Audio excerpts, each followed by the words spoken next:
Chapter 1. The Roof Tile. The roof tile fell. After 200 or 300 years of rain, ice, snow, wind, and sun, the roof tile fell from its place down into the street of the old town and hit my wife in the middle of her head, killing her instantly.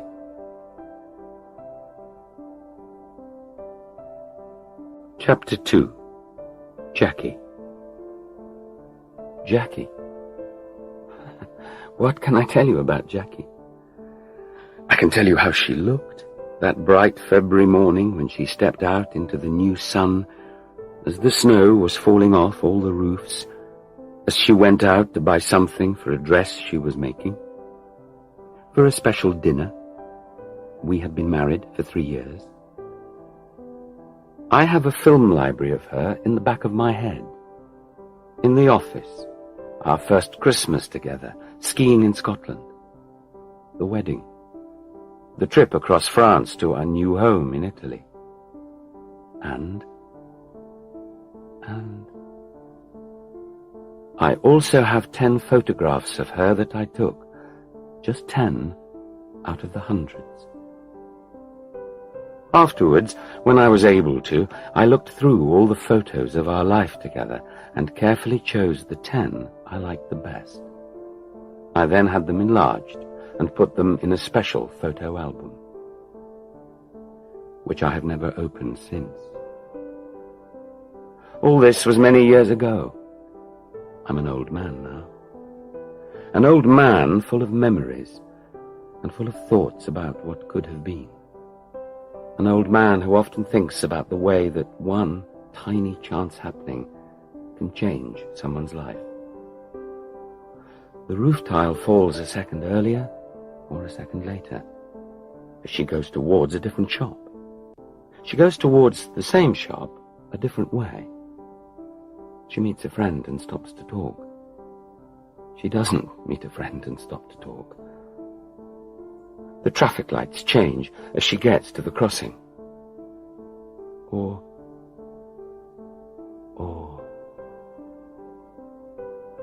such a little tiny chance that she was there then, and the roof tile was there then. Such a little tiny chance that left me, at 27 years of age, alone in a foreign country. Italy. So much hope. Such a bright future, such an exciting thing to do, an adventure, to go and start a new life in Italy. Jackie and I had met at work in Manchester. We had started at the same time.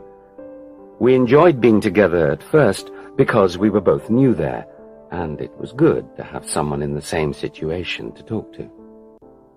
Talk at work led to talk in pubs, days out at weekends, and by November we were in love, and planning a first skiing holiday in Scotland. The first time together, the first time away, with someone I really loved. After that, things moved quickly. We got engaged to be married on her 24th birthday, January the 20th, and got married at Easter. We then spent 2 more years working in Manchester, during which time we decided that we wanted a change. We'd visited Italy twice in those years. Once we'd toured around the northern lakes in a car, and once we'd stayed in a farmhouse in Umbria. We fell in love with Italy the first moment we got there, for all the usual romantic reasons: the sun, the scenery, the food and wine, the people, the buildings. It seemed right for us. We went to Italian evening classes in Manchester and got quite good at the language.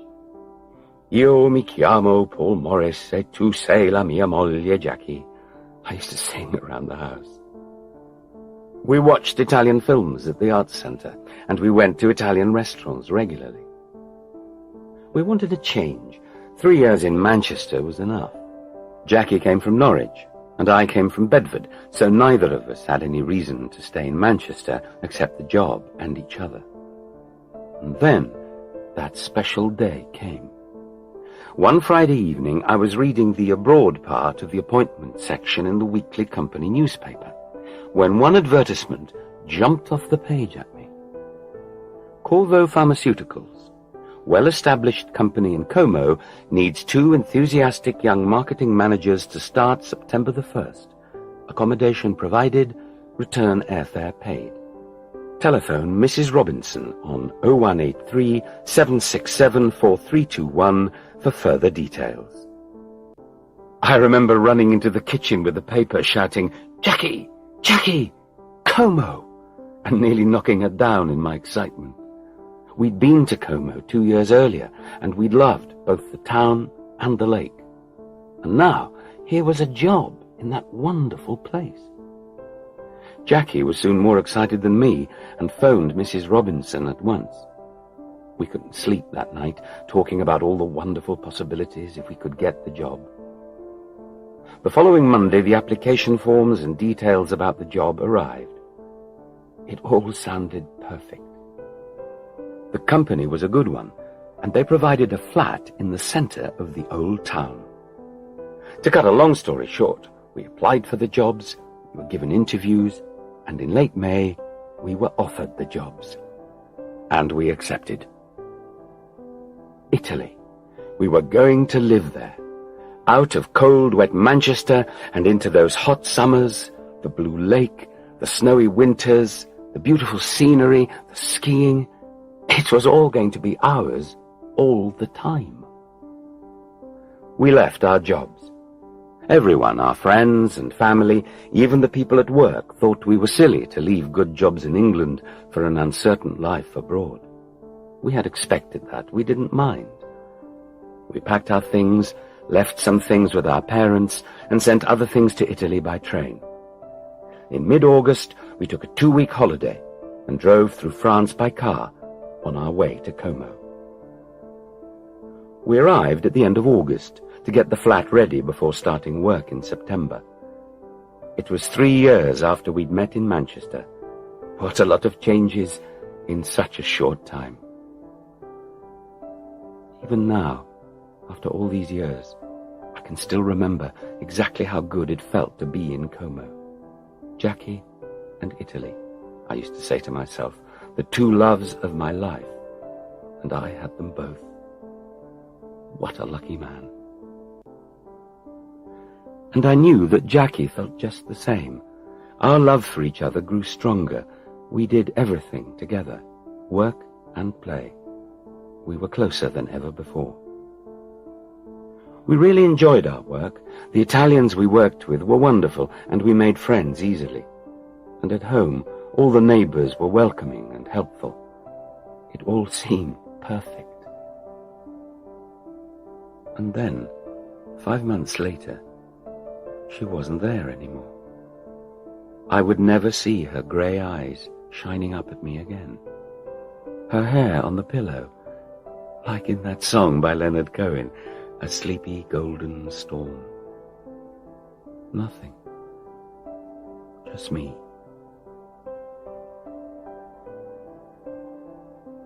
Chapter 3. Sandra. What do you do when a big hole suddenly appears in your life? You either fall into it, or you start to fill it up. Jackie was buried back home in England. To me, it all seemed to happen in a bad dream. Everything that happened after that seemed like a dream too. There were a lot of papers to fill in, meetings to go to, and trips back to England. But there was one thing clear in my head. I wanted to stay in Como. Jackie would have wanted me to stay. That was a good dream I didn't want to let go of. My family and Jackie's family thought I should return to Britain, to be with the people I knew well, people who cared about me. I knew that was not right. That felt like I was running away. I had to return and do things my own way. So, 2 weeks after Jackie was buried, I went straight back to Como and back to work. I worked hard. I often worked all day and then stayed at the office late. Sometimes I took my work home in the evening. I even took over some of Jackie's work to help the company and to fill up more of my empty time. At weekends, I drove somewhere in the mountains and skied all day until I was exhausted. People were kind. I got lots of invitations from the people I worked with, but I didn't accept many of them. I went on short holidays alone, holidays that I had already planned with Jackie. I suppose the friendship with Sandra started in February. Sandra had worked in Jackie's team. She didn't look a lot like Jackie, but perhaps I was just lonely. I knew her well enough to say ciao in the office, and I'd gone out with the team for a pizza before the Christmas holidays. Once or twice I'd found myself looking at her, and once she'd seen me and given me a smile in return. But I wanted to be alone with my memories of Jackie. One night in January, I was walking home from work and met Sandra. We talked as we walked along the winter streets, and when we said goodbye 10 minutes later, a warm handshake in the cold evening, I realized that my heart was beating faster than usual, and my face was hot. I felt like a boy out on his first date. Then I forgot all about Sandra again. In February, I took over Jackie's marketing team. At our first meeting, when I walked into the room, there was Sandra, sitting right in front of me. I almost couldn't speak at first. Sandra was very helpful during the meeting, the kind of person all managers need when they're new to a group. And at the end of the meeting, she stayed behind when the others had gone. She came up to me. "Paul," she said, "I wanted to tell you how very sorry I am about Jackie." And then she did a surprising thing. She kissed me lightly on my cheek and was gone, leaving me with the smell of her perfume and the feel of her soft lips on my skin. I felt very confused. That night at home, I cried for the first time since Jackie's death. I cried for hours, thinking about my whole life with her, all the good moments, and the emptiness I knew I'd really been trying to cover up. I have never cried as much before or since. For her, for us, for our dream, for me. Then I realized that I couldn't continue living and working and going on holiday as though Jackie was still alive. When I went into the bathroom the next morning and looked at my red eyes and my white face, I thought that it was the start of my new life after Jackie's death. And it was Sandra who had helped me with that. Yes, in the end, I could say Sandra helped me. Despite everything that happened with me and Sandra, she helped me at that time. That kiss after the meeting had changed something inside me, and change was what I needed after losing Jackie. I spoke to Sandra after the next meeting, and we walked part of the way through the town together, talking. It became something I looked forward to. I prepared for those group meetings especially well, and my new team worked hard. And I knew that at the end of each afternoon meeting, I would have a few minutes' walk with Sandra. At Easter, I went on a tour of the villas of Veneto, a tour I had planned with Jackie, and I went alone. I often thought of Jackie, of how she would have enjoyed it, but I also thought of Sandra. I sent Sandra a postcard from Veneto. I'd only found out her address because I wanted to see where she lived in Como. But in the darkness of those cheap hotels on my own, after a day of looking at brilliant architecture, I often found myself thinking of her. I pictured her in the office, the smile on her full lips, the dark brown eyes, and shoulder-length dark brown hair. In my mind, I replayed her light kiss again and again, like a film. And I realized I was beginning to wonder what it would be like to kiss her properly, to hold her, to make love with her. I have to say that I felt guilty about those thoughts. After all, it was only 4 months since Jackie had died. But I couldn't stop thinking about Sandra. So I sent her a postcard and signed it. Love, Paul. Chapter 4. A Weekend in the Country. And then, in late April, after another of our team meetings, on our now usual walk through town together, she suddenly asked, "Paul, what are you doing next weekend?" "Nothing special," I replied. "Why?" "Would you like to come to my family's old house in Magrelia, up in the mountains? It would be good for you to get out of Como." I replied at once, "I'd love to." I was quite surprised to hear myself answer so quickly. But I was even more surprised when she put her hands on the sides of my face and kissed me on my mouth.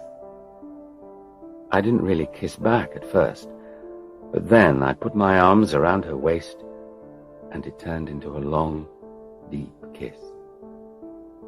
And it felt so good, like something I'd always been waiting for, so warm and full, so exciting, like eating a strange new fruit. I then walked her all the way home for the first time, stopping for several more kisses on the way and making plans for the weekend. Back in my flat, I felt as if I was walking on air, feelings of guilt and excitement mixed, as if I was having a relationship and my wife didn't know. I couldn't sleep. It was a beautiful night, so I took a bottle of white wine out of the fridge and sat on the balcony. I drank the wine and watched the moon rise over the mountains. A new life was opening up. It was pouring with rain when Sandra arrived in her car at 9 o'clock on Saturday morning as arranged. I was ready and ran out of the flat entrance into her car and into a long kiss. I was so excited that I hardly noticed that the car was a very expensive Alfa Romeo, far bigger than she could have afforded on her salary at Corvo Pharmaceuticals. There was some kind of electricity between us in the car as we drove along the lakeside road with heavy rain hiding both the lake and mountains. It made the world inside the car even stranger and more cut off from everything else. I asked her about the house we were going to. She'd not said much when we'd made the arrangements, just that it would be cold at night and to bring warm clothes and walking boots. It had, she said, belonged to her great-grandparents first.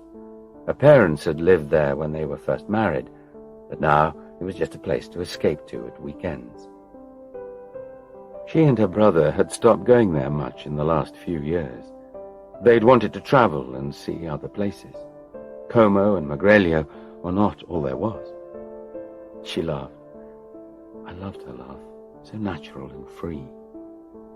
An hour later, we were there, parking the car under the trees and walking up the wet path past the vegetable garden in the rain up to the house. It was very dark inside.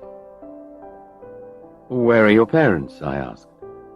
"In Como," she replied. "Why?"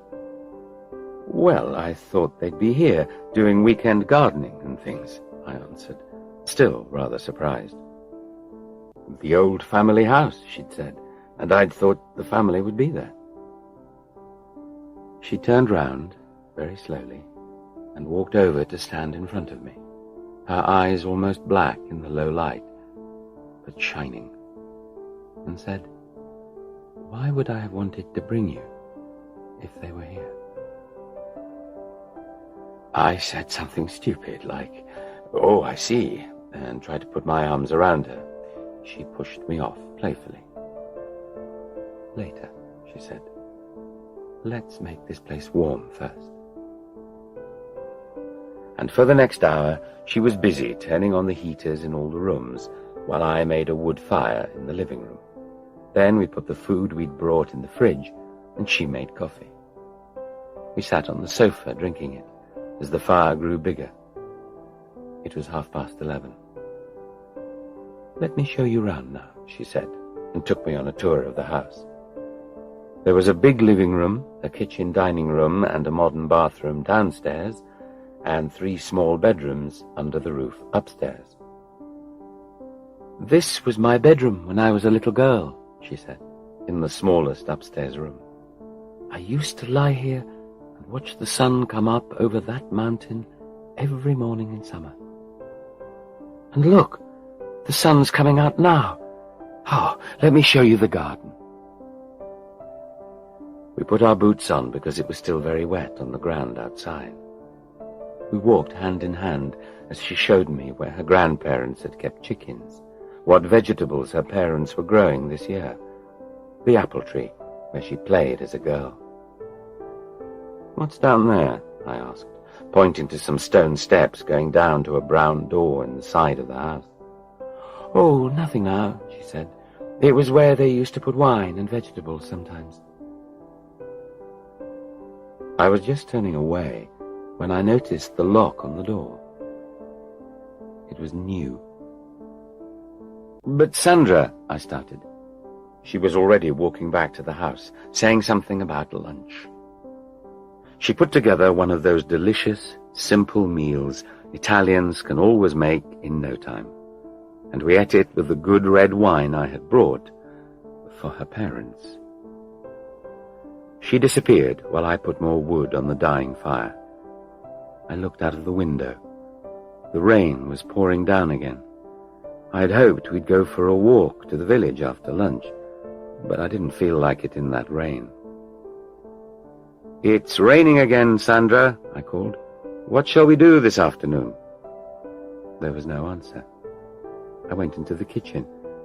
She wasn't there. I thought she'd probably gone to the bathroom, so I went back into the warm living room. "Paul," I heard. "Paul, can you just come up here a moment?" I climbed the stairs, wondering what the problem was. The largest bedroom door was open, so I went inside. "What did you want?" Sandra was lying on the bed, smiling. "I thought this might be a good place to spend a wet Saturday afternoon," she said. "Well, it looks more fun than the village in the rain," I managed to say.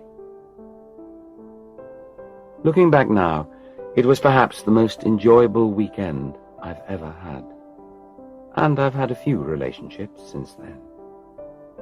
We never did see Magrelia that weekend, nor much of the rest of the house, except for trips to get food or wine from the kitchen. When I got back to the flat in Como on the Sunday night, I felt deeply physically tired and very happy in a completely new way. Not that I wanted to compare Jackie, but being with Sandra was like a new, adult adventure, rather than the more innocent love I'd known before with Jackie.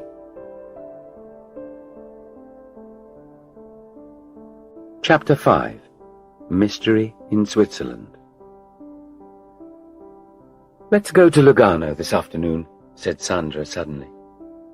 We were just finishing lunch one late June Saturday.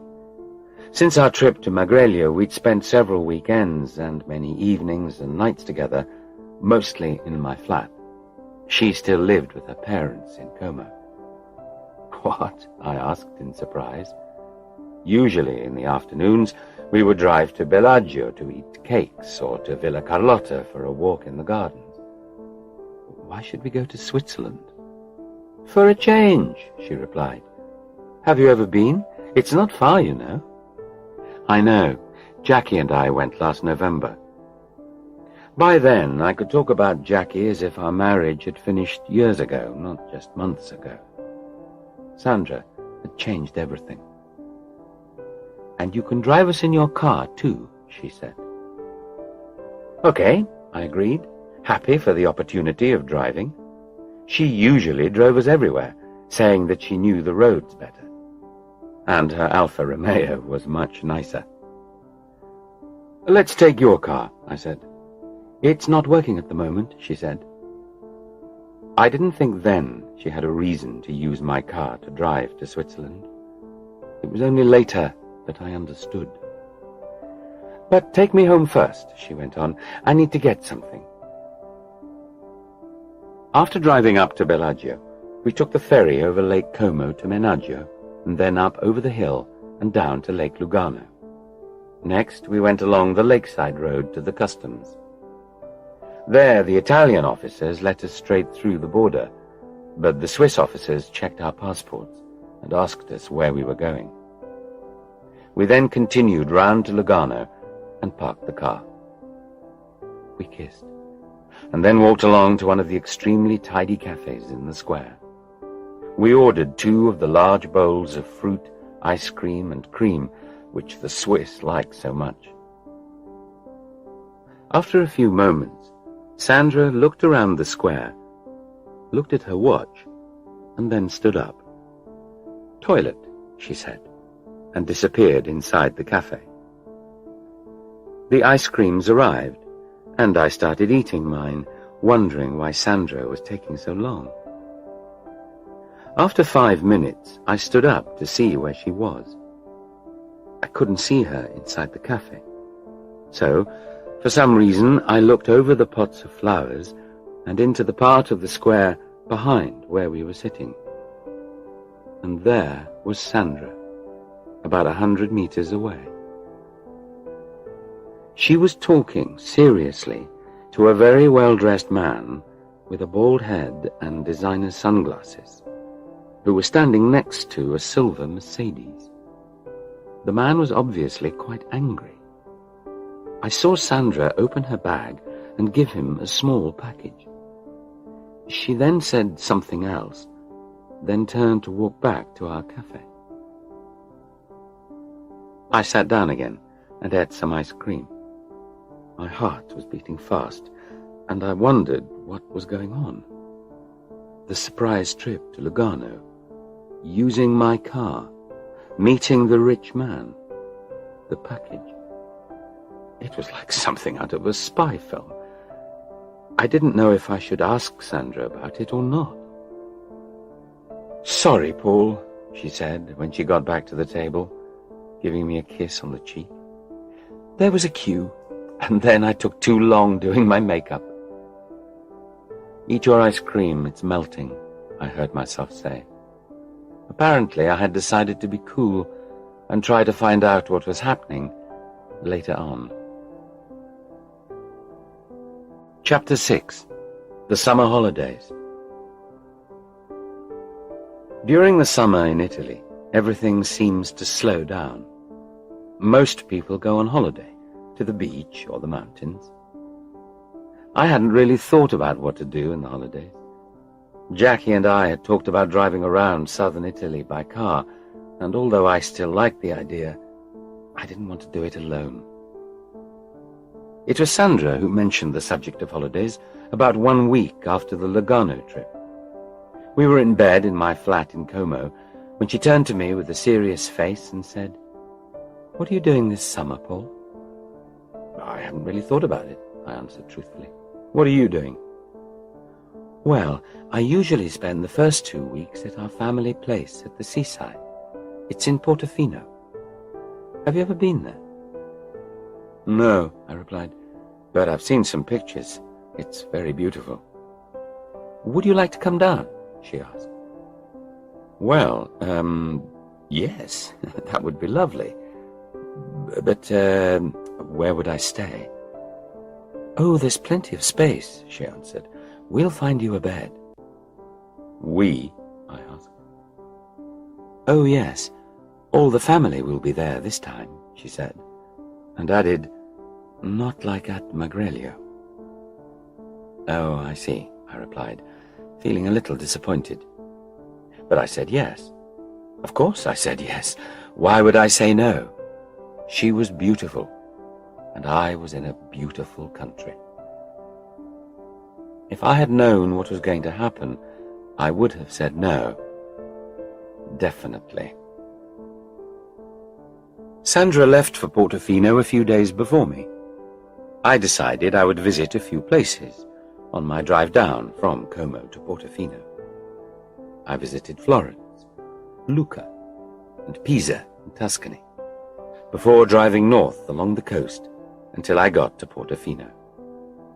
The narrow roads were heavy with summer traffic, but the scenery was beautiful. Green hills covered in trees, going straight down into the blue waters of the Mediterranean Sea. The place itself had once been a fishing village, and there was a group of red and yellow buildings along the sea, with a castle on the other side. The water was full of boats, many of which were luxury yachts. It was wonderful in the strong summer afternoon light. I couldn't wait to see Sandra.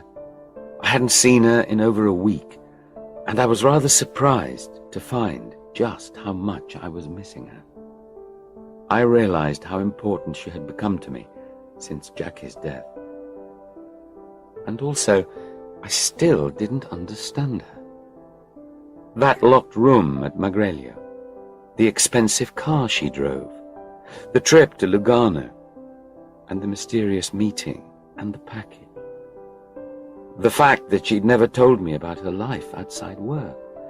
She'd once said that there was a family business which was import-export, and that she sometimes helped.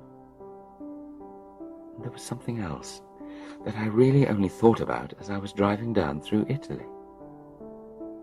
Why couldn't she see me on 2 or 3 occasions? She had said something about having to go away somewhere, without explaining anything. I didn't ask too many questions, though. It never seemed the right place or the right time. I also felt that if I asked too many questions, about the Lugano package, for example, that she would stop our relationship and I'd be alone again. And I wasn't sure I wanted to be alone again just now. I also hoped I might find some answers to these questions when I got to Portofino. I eventually found the right road. It was almost at the top of the hill. Number 19, Via Cadorna, the Villa Bella Vista. It had a wonderful view over the sea to the castle. I imagined that her family had a flat in the large building, presumably once the holiday home of some rich businessman.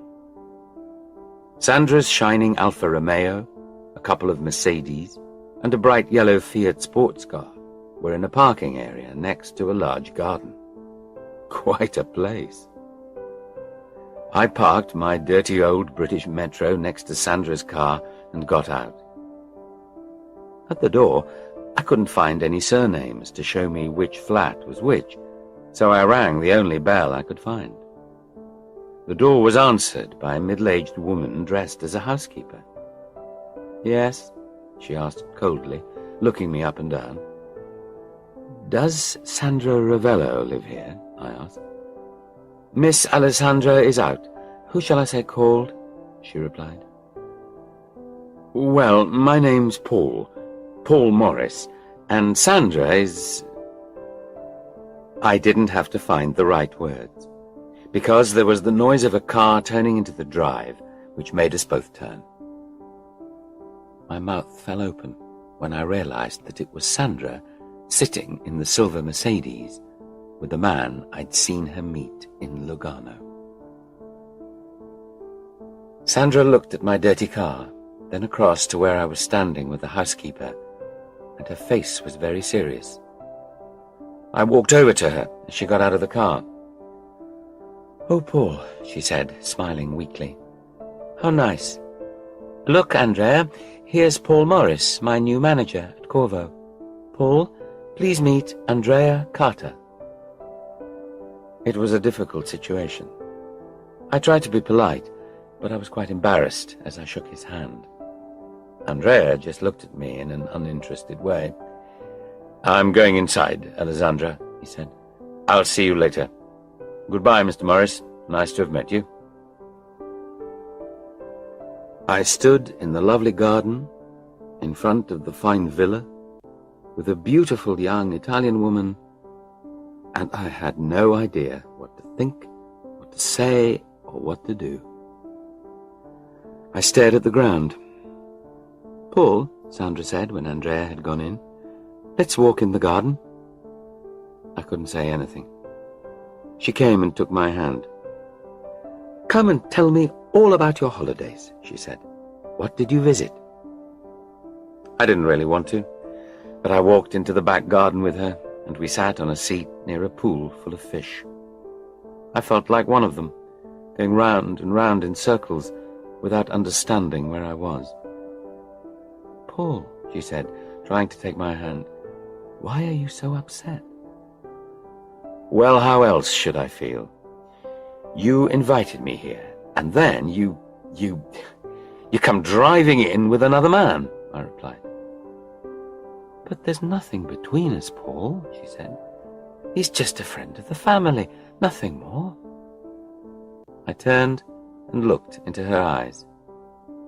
"Sandra, I saw you meet him in Lugano," I said simply. "Oh, he's... she started. "Just forget it, Sandra," I said quietly, and tried to stand up. She pulled me back onto the bench. "My father just wanted me to give him something," she said. "They do business sometimes, Paul, honestly. Nothing more," she said. "Really?" I asked suspiciously. "Really," she answered. And then she kissed me. I realize now that she probably kissed me to shut me up, so she wouldn't have to explain anything else. But then I suppose I was feeling so strange about everything, my life, that I kissed her back, long and hard. "I'm sorry, Paul," she said again. "Well, I'd better go. Your father's friend obviously didn't want me around." "No, you can't. You must stay now you've come. Don't worry about him. He's just like that." "Come on," she said, taking my hand. "Let's go and get your things and find you a room." Chapter 7. Getting in deeper. At 8:30 that evening, I came down from my room for pre-dinner drinks with Sandra's parents. Andrea and 2 other men were introduced as old business partners of her father. There were also 2 big men who looked like bodyguards, but they were introduced as workers in the family business. Everyone was very polite, and I thanked them for inviting me to stay. "Oh, don't mention it," said Mrs. Ravello, who was covered in gold jewelry. "We're so pleased that you could come and visit us. Sandra has been saying wonderful things about you. She has often told us how helpful you have been with her business studies." I smiled and thanked her, and then looked across at Sandra. Business studies? What had she been telling them? She looked so innocent and calm. She smiled to me, and then refilled my glass. Dinner was long, and the food was excellent, with local fish as the main course. After dinner, Mr. Ravello said he had things to talk over, and took the other men into another room, saying, "Help yourself to drinks, watch TV," as he closed the door. Sandra's mother disappeared, and Sandra and I were left alone. I poured myself a very large whiskey from one of the bottles on the sideboard, and taking a mouthful said, "So, what's going on? Shall we talk about all this?" Sandra came up to me and gave me a small kiss on my cheek. I sat down. I understood nothing. I looked around the room. Expensive antique furniture. A painting by Giorgio Morandi on the wall. Murano glass. The Ravellos were seriously rich. "In the morning," she said. She took my hand and led me upstairs to my bedroom. At the door she said, "Different rooms, I'm afraid. I'm tired now. Good night." Then she kissed me quickly, and she was gone. In my room, I sat down and drank my whiskey. There was a TV in the room, and I turned it on and looked through the channels. There were the usual Saturday night programs, game shows and old films, none of which I was interested in. I kept thinking of Sandra in another room, getting undressed, getting into bed, and of how much I wanted her. I knew I couldn't sleep immediately, so I decided to get a breath of fresh air. I went downstairs very quietly and out a side door, leaving it open so that I could get back in. The garden was still warm from the sun and smelled lovely. It was a beautiful night. I walked round the house and suddenly found myself below a room with open windows. I could hear voices coming from inside. "And that's why she invited him here," Andrea was saying. "Yes, but it's very dangerous in this situation," Mr. Ravello was saying. "Oh, no, I don't think so," said Andrea. "He obviously doesn't know about anything. Look how easy the Lugano job was. It was a very clever idea." "Well, we were still lucky," argued Mr. Ravello. "But do you think Sandra will be able to persuade him to go to England?" asked one of the business partners. "I think he'll do anything she asks him," replied Andrea. I couldn't believe what I was hearing. I listened hard to catch every word. "Good, because if we can get our things through to London quickly, now that Andrea's American connection has been closed down, it might help us to keep our hands on that market," said one of the partners. "But he must know nothing," said Andrea. "Alessandra needs to—" That was the last thing I heard of their conversation, but I didn't know that until I woke up in my room an hour or so later. I was lying in bed. Sandra was sitting beside me. I had a wet towel on my head and a terrible headache. "You're going to have to rest for a while," she said. "Stupid boy."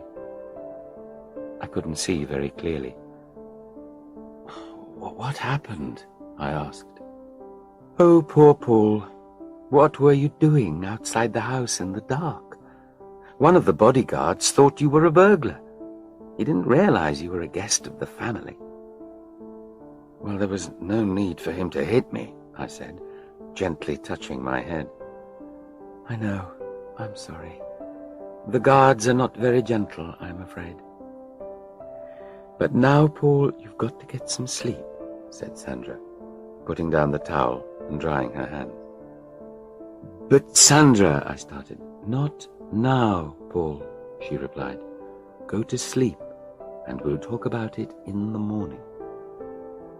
And she kissed me on the top of my head and went, leaving me in the dark room with a headache and more questions than when I'd arrived at Villa Bella Vista a few hours earlier. As I lay there, I turned everything around in my head. I was very frightened. I felt like an animal that has been caught. What do these people want from me? Should I get up and leave now? How could I get out of this horrible situation? Damn Sandra, damn Jackie, damn that roof tile. My angry thoughts brought me back to reality. I couldn't blame my dead wife. This was my fault. I had been so interested in Sandra, I had needed her so much after Jackie's death, that I hadn't thought clearly about anything. Eventually, I fell asleep.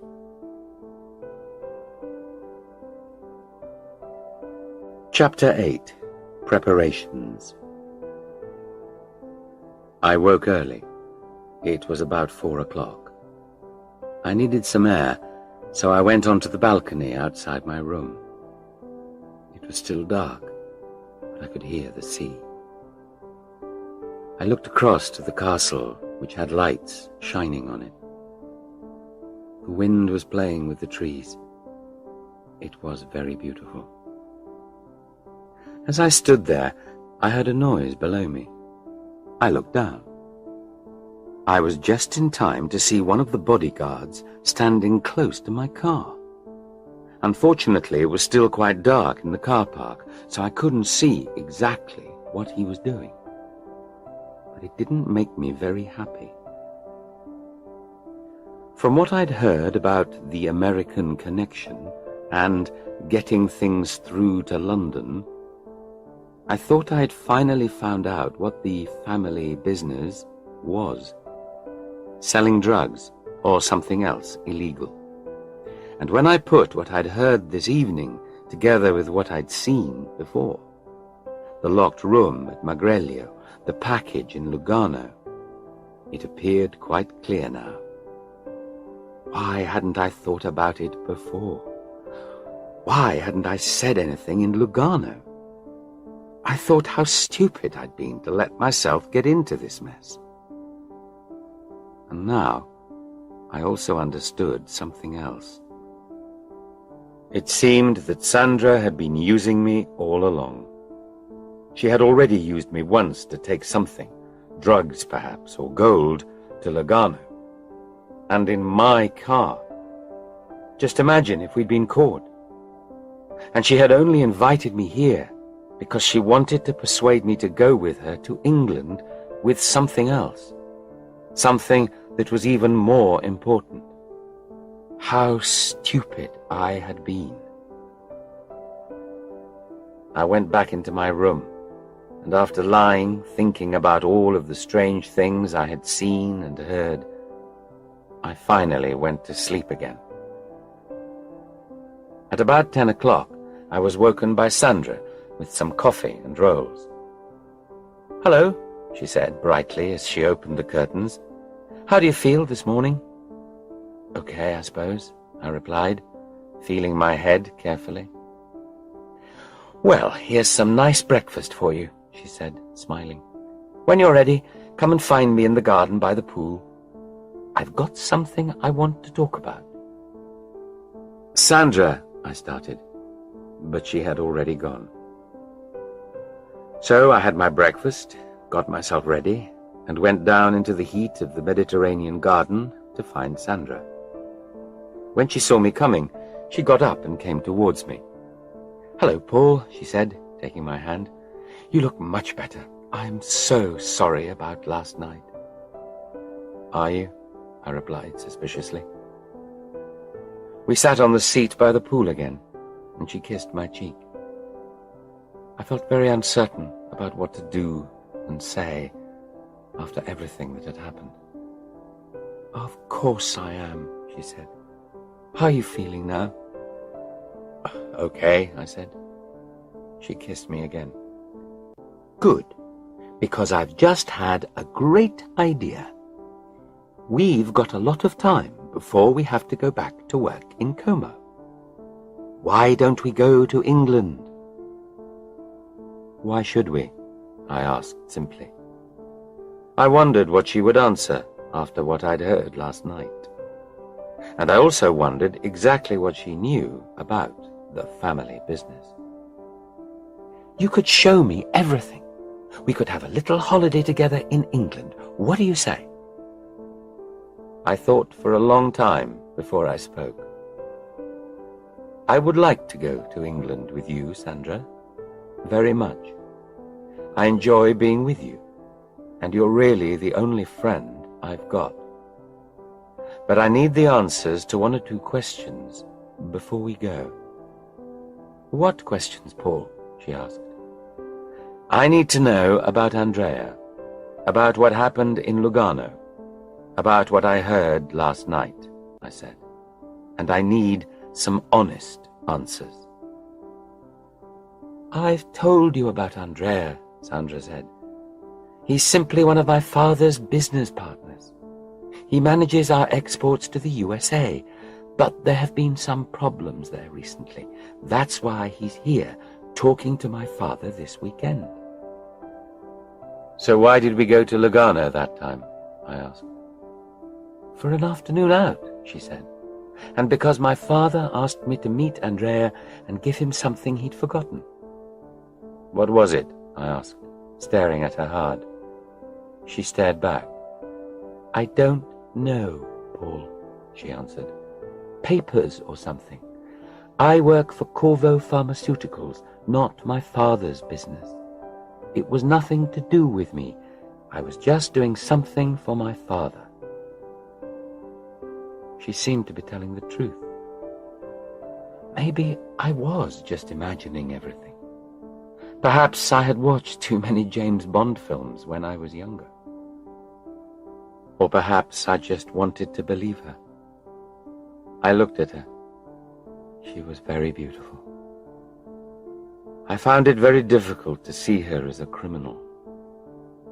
Perhaps they had just been talking about normal business last night. But then why did the guard hit me? Yes, but why did that guard hit me last night? I asked. I told you, Sandra replied. He thought you were a burglar. They get very nervous. It looked suspicious. Anyway, how is your poor head now? She reached up and turned my head to look at the place where I'd been hit. Then she turned my face towards her and kissed me. It looks much better now, she said. So, shall we go to England or not? I took a deep breath. All right, I said. Good. Let's go tomorrow, she said. I want to get away from here as soon as possible. Chapter 9. Into France. By 10 o'clock the next morning, we were already driving along the motorway west of Genoa, nearing the French border. Light shone off the sea and onto the surrounding hills. The journey had been easy so far. When we got to the border itself, however, we met unexpected queues of slowly moving traffic. As we came up to the customs buildings, there were policemen everywhere, wearing special clothes and carrying submachine guns. My heart jumped. Perhaps I was involved in something illegal after all. Perhaps I was going to be caught and finish in prison. I looked at Sandra. She was chewing her lip and looking nervous. But the police just waved us through. Obviously they were looking for someone else. Sandra looked much less worried when the cars began to increase speed on the French side of the border. I was starting to feel suspicious again. Her behavior had not been normal for someone who was just on holiday with her boyfriend. Perhaps we were carrying something in the car, after all. Sandra, I said, are you sure we're not doing something illegal? Why? She asked. What do you mean? Well, it's just that you look so nervous at the border back there with the police. Oh, please, Paul, she said. I'm tired of all your questions. Don't be so suspicious. She wasn't so sweet to me now. After that, we didn't speak for a long time. The motorway was quite busy as we drove near the famous tourist resorts of Cannes and Nice, and through the red Provençal countryside. By 3 o'clock, I was feeling tired, hungry, and needed to go to the toilet. What shall we do about stopping? I asked. Let's stop at the next service station, she said. I need to get out of the car too. At the service station, I first filled the car with petrol, then went and parked the car in front of the shop. I went to the toilet.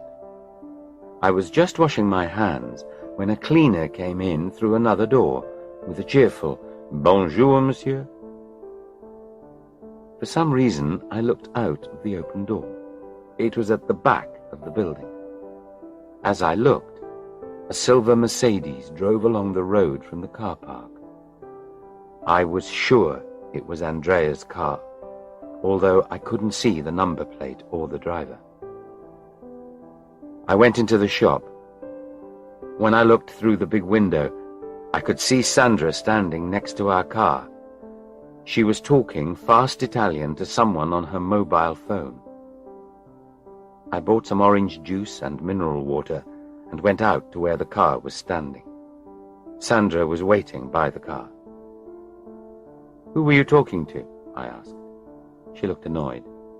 Didn't she want me to know that she had been talking to someone? "What's the matter with you, Paul?" she asked. "You are suspicious of everything and everyone. I was just talking to my father, actually, to tell him that I was all right. He worries about me." "I see," I said. But now I didn't really believe her. I couldn't believe her now. Not after I thought I'd seen Andrea's Mercedes. We drove on all afternoon. She was angry with me, but even that made me suspicious. Why should she be angry if she had nothing to hide? She had the map book open on her knees. Our only conversations were about directions and roads. Sandra's mobile phone rang 3 times, and she answered in monosyllables. Si, and no, and ciao, which told me nothing. I kept looking ahead and in my mirror to see if Andrea's silver car was anywhere, but it never was. But as time went on, I did have an idea that we were being followed at a distance. There was a yellow Fiat sports car that I often noticed several cars behind us. It could go much faster than my little metro, and I couldn't understand why it just sat there behind us. And then I remembered that there had been a yellow Fiat exactly like that one in the car park when I had arrived at the Portofino villa. On and on we went in the hot French summer sun. The red southern earth turned into rock and then into greener hill country, and as darkness fell, we were getting near Clermont-Ferrand. "I'm getting tired," I said, breaking a long, long silence in which I'd had nothing but my own thoughts to play with. "And hungry." "Okay," said Sandra. "Let's find somewhere for the night." Chapter 10. An Unhappy Drive. Half an hour later, I was parking the car in front of the Hôtel de la Poste in the village of Issoire. I got out of the car and looked around. I couldn't see the silver Mercedes or the yellow Fiat, but that didn't mean anything. Inside, Sandra checked us in with the hotel receptionist in excellent French, and we went upstairs to our second-floor room. "I'm just going out for a minute," said Sandra. She left immediately. I lay down on the bed, feeling too tired to ask why and where. Half an hour later, she reappeared. "Right," she said brightly. "It's time for dinner. I found a lovely little restaurant just across the square, and I've booked us a table for half an hour's time. Are you still hungry?" "I could eat a horse," I said, standing up. I walked to where she was and put my arms round her. "Let's be friends, Sandra. I hate these long silences between us." "I want to be friends," she said, "but you keep saying terrible things about me." "I'm sorry," I said, "but you must see how difficult it is for me to understand what's happening." "There's really nothing to understand, Paul," she answered simply. "Let's just enjoy our holiday." We kissed, a long, deep kiss. Our first that day. It felt very good. I couldn't help myself. After a very good dinner in the restaurant, I had a long shower and then fell into bed. I was very tired after my day of driving, and I was asleep as soon as my head touched the pillow. I had the feeling that Sandra left the room and came back while I was asleep, but I have no idea what she did. At 6:30 the next morning, Sandra, already fully dressed and made up, woke me. "There's café au lait and croissant on the table over there," she said in a cold voice. "I'd like to leave at 7, if that's all right with you." Then she went out again. I got out of bed with difficulty. My body hurt after driving the day before. I had a quick, cool shower to wake myself up. I dressed, and while I was drinking coffee and eating a croissant, Sandra kept walking into the room, looking out of the window, then walking out again. Looking out of the window down onto the square a few minutes later, I was just in time to see a silver Mercedes with Swiss number plates turn the corner and drive out of view. So Andrea really was around, I thought, once again. I wondered how I was going to find out what was happening. It was difficult to ask Sandra directly. I looked around the room to check that I'd left nothing behind, and suddenly noticed Sandra's mobile telephone lying next to her coat on the chair. I had an idea. I picked up the phone, went into the bathroom, and dropped it inside the toilet. Then I heard the door open. I washed my hands and walked back into the bedroom. Perhaps it was a silly thing to do, but I was fed up with her talking on the mobile phone. "Your driver is ready, madam," I said to Sandra, trying to make a joke. I picked up the 2 cases. She laughed, which was lovely to hear, and we left the hotel. We drove out of the village with its dark stone buildings, past the pretty church which I'd visited with Jackie. That seemed such a long time ago now. We stopped for petrol on the edge of the village, and soon were back on the E11 motorway, driving north. We had passed Clermont-Ferrand and were getting close to Bourges. Nothing had happened. The traffic was normal. I drove easily. The weather was cloudy but dry, and there was no sign of the other 2 cars. And Sandra had not yet noticed that her mobile phone was missing. We said nothing of importance. I sometimes asked for water from the bottles which she had bought in the morning. She also gave me apples and chocolate at regular intervals. As I drove, I thought about everything that had happened on the journey so far. Sandra's nervousness at the French border. The 2 cars that seemed to be following us.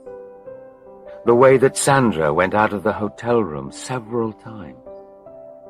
The phone calls she kept receiving.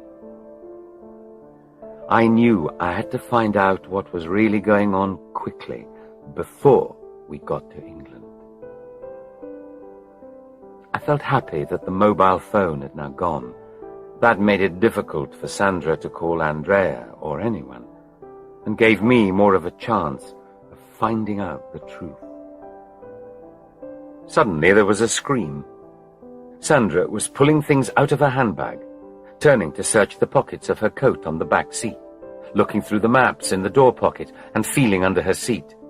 "Shit!" she shouted, and banged her hands on the map on her knee. "What's the matter?" I asked, trying to sound worried and innocent at the same time. "I can't find my phone!" she screamed, searching violently in her bag again. "Calm down," I said. "It must be somewhere around. Take your time and have a good look." She tried again, but, of course, it was useless. "I don't suppose you know anything about it, do you?" she asked, turning to look at me. "It's your phone, Sandra. You always have it with you. I haven't seen it," I replied. She put the things back into her handbag, crossed her arms across her chest, and stared, hard-faced, at the endless motorway in front of her. Chapter 11. A Story is Told. At around 1 o'clock, we reached Paris. Sandra didn't want to go through the city, so we drove around the eastern side of the capital. I was starting to make a plan in my head. I realized I had more chance of finding out what was happening on the ordinary roads we were now using than on the motorway. There were traffic lights, people, and police stations. Something would happen to help me. If a chance roof tile could put me into this situation, then something else unlikely could happen to get me out of it. Why did I believe that some unexpected opportunity would arrive to help me? I have no idea, but it did. The cloudy sky, which had been getting darker the further north we got, turned to rain. At first the rain was light, but soon it was heavy enough for me to slow the car right down. I put the windscreen wipers at double speed, and water from heavy lorries driving out of Paris was pushed hard against my small car. And soon it became so dark, with thunder and lightning all around us, that I was driving along at less than 20 kilometers per hour. Through the rain, my headlights lit up a sign for a crossroads with the names of several small villages on it. I knew that soon we would be back onto main roads. I had to do something now. I thought that it would be difficult for Andrea and the others to follow us along small country lanes, so I decided to take a chance. I checked behind me for headlights. There were some in the distance. I could see no more than 50 meters ahead. As we got closer to the crossroads, I suddenly turned the steering wheel and drove quickly across the road and down a country lane. There was a loud sound of a horn and flashing of lights as a big lorry went past just behind us. But I'd done it. Sandra was thrown around by the violent and unexpected turn. "Are you mad?" she screamed when she recovered. "You nearly got us killed! Get back onto the other road at once!" "No," I said, very calmly and quietly. "Get back this minute!" she shouted. Or I'll... "Or you'll what?" I asked. There was no answer. It was still pouring with rain. I drove the car for a few kilometers to make sure no one was following us. Then I stopped the car by the side of the road. I had no idea what to do next. The only thought I had was that Sandra must have planned a meeting with Andrea for that evening. I thought that Sandra's friends would now be worried and suspicious because they hadn't been able to talk to her on her mobile phone, and they would almost certainly be very angry. But I suddenly realized that if there was something in my car that Andrea and Mr. Ravello wanted to get to England, I was the key to the success of the operation. For some reason, none of them could make the trip to England themselves. They needed someone else to do it. Perhaps they already had criminal records.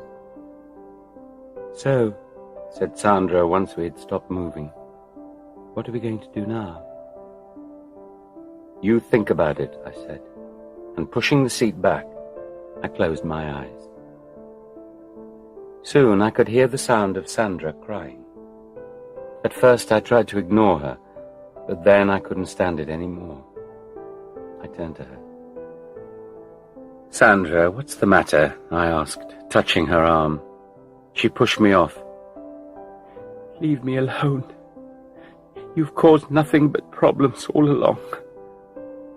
It was difficult to understand her through the hand that covered her face and through the tears.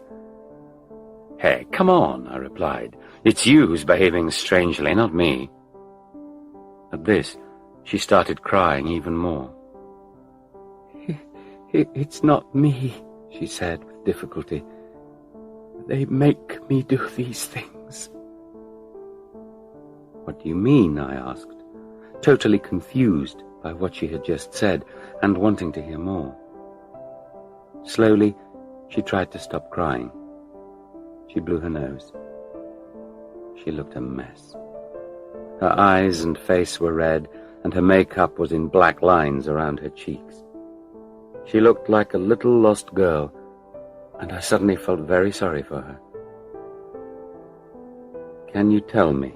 I asked very gently, reaching for her hand and holding it to give her strength. In a very quiet voice, she started to talk. "It's very difficult to explain, Paul, but you know some things already, and I want to show you that I didn't want to do any of this. It's him." "It's who?" I asked. "Andrea," she answered, starting to cry again. As soon as she was able to, she continued. "My father was a successful businessman. He had a small company with those two other men you saw in Portofino as partners. They were involved in the import and export of reproduction furniture that looks like antiques. They had business connections all over the world, but especially in England and France. It was a good business for a long time, but about 10 years ago, things started to get difficult." "But where does Andrea come in?" I asked, taking hold of her hand again. "Business was so slow that my father and his partners owed a lot of money, and they thought they might have to close their business down. Then they met Andrea. He had very good connections in America, where the reproduction furniture business was still good. It seemed that Andrea could help the company, so my father and his partners decided to let him try." "And were they successful?" I asked. "Very," Sandra answered. "In fact, they were so successful that at the end of the first year, my father and his partners made Andrea a partner too. Everyone was happy. It seemed as if everything was going to be all right. Andrea was very sweet to our family at first, and especially to me, and I thought he was very nice." "He's a lot older than you, isn't he?" I said. "Yes, Paul, he is. But we started a relationship. My parents were very happy about it. The family is still very important for Italians. They felt that Andrea had saved them. He was part of the business, and sometime in the future they thought he might be part of the family. Everything would be safe for me. And I loved him. At least, I did at first." She stopped and looked down, a painful expression on her face. I gave her a light kiss on her cheek, then she went on. "Soon, however, my father started to get very worried about what was happening in the business. More furniture was going and coming from America than in the first year, but the profits were much bigger. My father couldn't understand it. The new customers seemed to be paying a lot more for the furniture than the companies he had worked with before. Of course, we all enjoyed the increased profits. We all had the car we wanted. My father bought Villa Bella Vista and forgot about Magrelio. My mother was able to fill the house with the glass and paintings she had always wanted. Everyone was happy, on the surface. But underneath, my father knew something wasn't right. In the end, about 2 years later, he and the other two partners asked Andrea to explain what was happening, and the truth came out. He started off buying and selling reproduction furniture for the company, but then he started to change the reproduction furniture for real antique chairs and cupboards. These antiques were mostly stolen, but customs authorities thought it was just reproduction furniture. He was taking large amounts of very valuable antique Italian furniture into America. It was very clever, but it was clear that he was just using my father's company. He was also bringing back all kinds of works of art from there. "My God!" I shouted. "But why didn't your father report Andrea to the police?" "He couldn't," she replied very simply. "Don't you see that my father and his partners were in it too? They were the owners of the company, and they had enjoyed the profits of this illegal business. Even I was a small part of it. I had my car, my clothes, my exciting holidays, and my regular trips across the border into Switzerland to take things." "What things?" I said, wanting to know exactly what I'd had in the car that day. "Oh, antique jewelry, usually. I'd been stopped at the border the time before I asked you to drive to Lugano. Fortunately, I'd had nothing on me, but that's why Andrea told me to ask you to take me there in your car. You were not suspicious to the customs authorities, and we needed to get it there quickly. It was for a very important customer." "But surely, if you'd explained everything to the police, they would have understood," I started. "Oh, Paul, it's not so simple," she said loudly. "Don't you understand that we are all in Andrea's power, even though my father still looks as if he runs the company? All of us would go to prison if anyone had said anything." "And so it was Andrea's idea to get me to drive you to England with the whatever it is we've got in this car?" I asked. "Well, I really wanted to go there with you on holiday," she replied, looking at me nervously. "But something went wrong in the United States 2 weeks ago, and Andrea said we would have to take something with us. And oh, Paul, I didn't want to get you involved. I really didn't.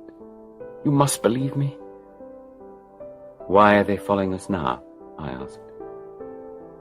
"They want to make sure that the operation is successful. When we found out the truth about Andrea, I finished our relationship, so he doesn't trust me completely." I knew now what one of the bodyguards was doing with my car at 4 o'clock in the morning at Portofino. I had one more question. "What is in my car? What have they put in my car?" "I don't know. Probably paintings that they want to get out of the country." I looked at Sandra. I could see she was telling the truth, and a warm feeling went through my body. "Oh, Sandra," I said softly, putting my arms around her and pulling her close to me. "I believe you. I thought it was you who had been using me all this time." She let me hold her close to me, and I felt her start crying again. I held her quietly for what seemed like a long time. Finally, she sat up, cleared her eyes, and looked at me. "No, Paul, not at all. Never," she said. "I didn't want to get you involved in any of the mess that my family is in. But Andrea says that he will tell the police, and my family will all end up in prison because everything is in my father's name." And here the tears came again, and she cried and cried in my arms. Chapter 12. A Bad Morning. We sat in that old car of mine on the side of the road and held each other silently for a very long time. Then we started to talk. We decided that the best thing to do would be to return to Italy. We would return to Italy and meet Sandra's father somewhere where Andrea couldn't find us.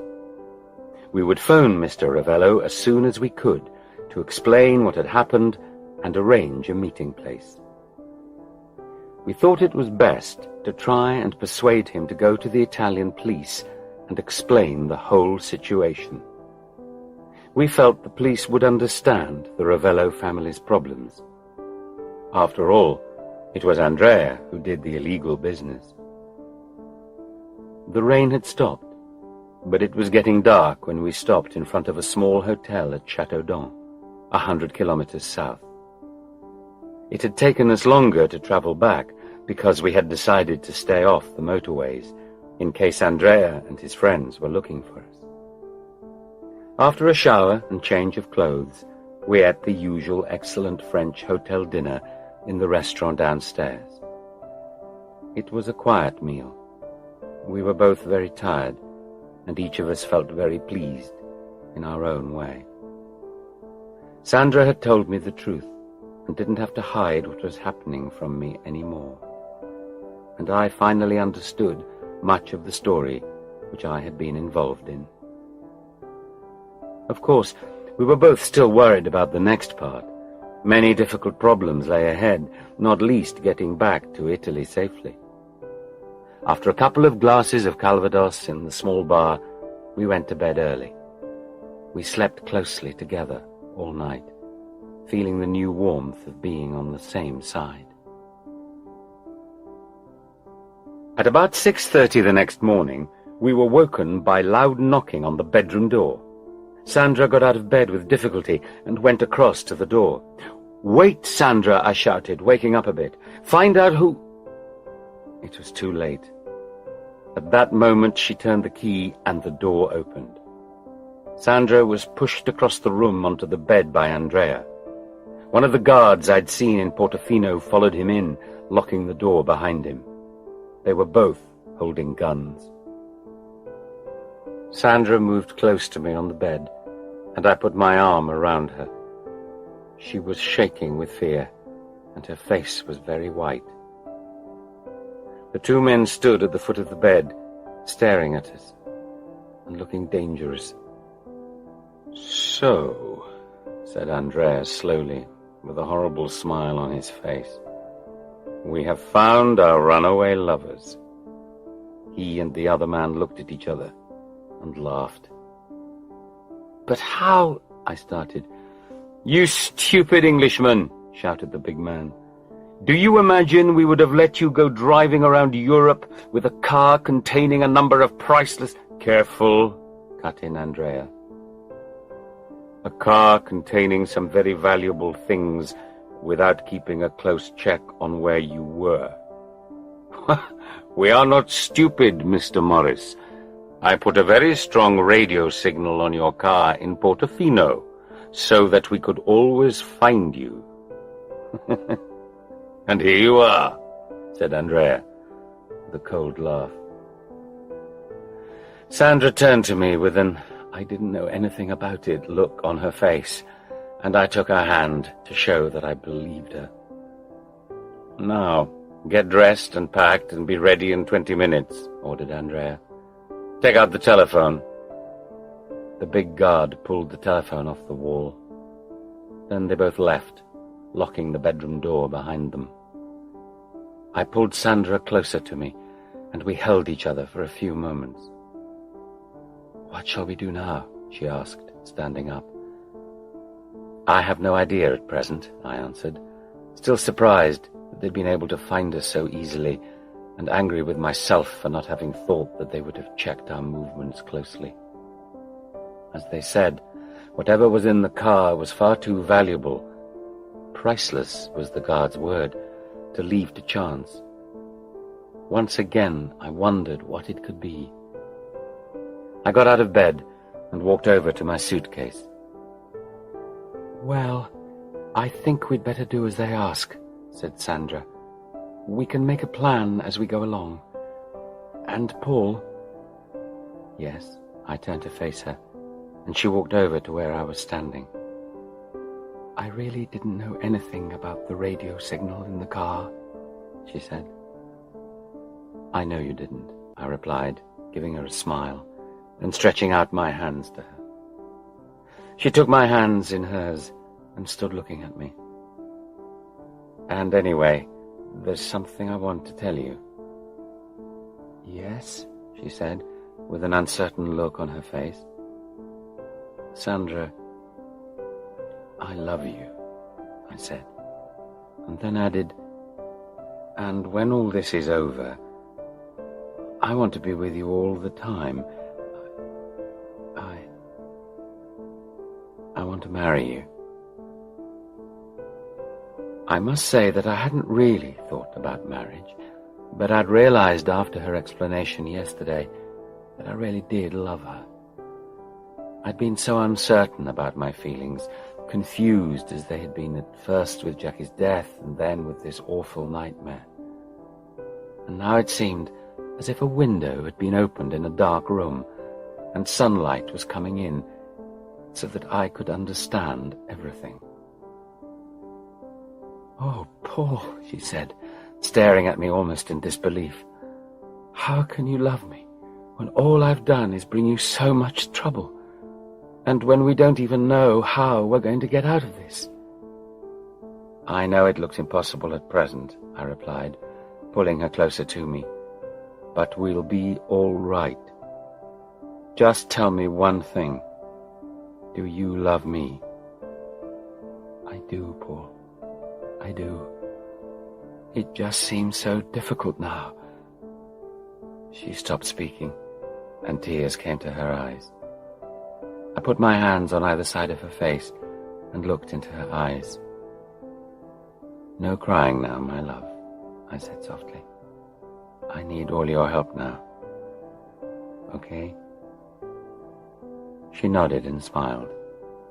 I gave her a kiss on her pretty lips. "Come on," I said. "Let's get ready." 20 minutes later, we were let out of the room by the guard and taken downstairs to the car park, where Andrea was waiting for us.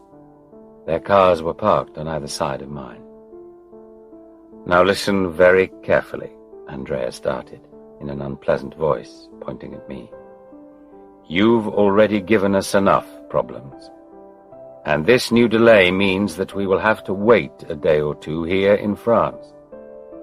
"Why?" asked Sandra. "Because our connections in England tell us that the customs authorities at the border will be checking everyone who goes into the country. Apparently, they are looking for some international terrorist group. If we had got in this morning, it would have been all right. But now we are too late. Because of your boyfriend." "So what are we going to do?" I asked. "We're going to have a little holiday, Mr. Morris, at the French seaside," answered Andrea. "We're going to drive to Dieppe and wait until you can cross the channel to New Haven. It's about 250 kilometers to Dieppe from here. We can easily get there by lunchtime. We will all go together. Alessandra, you will go in my car, so you don't get any more clever ideas about running away. Mr. Morris, you will follow our guard here. His yellow car is very easy to see, so you will not make any mistakes. Do you understand? After all, you would not like anything to happen to Alessandra, would you?" "What do you mean?" I asked. "I don't think I need to explain," said Andrea, pushing Sandra towards his Mercedes. "Just do as you've been told, and everything will be all right."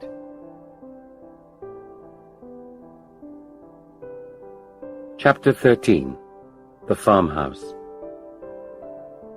I did as I was told. I drove along the main roads northwards between the two cars.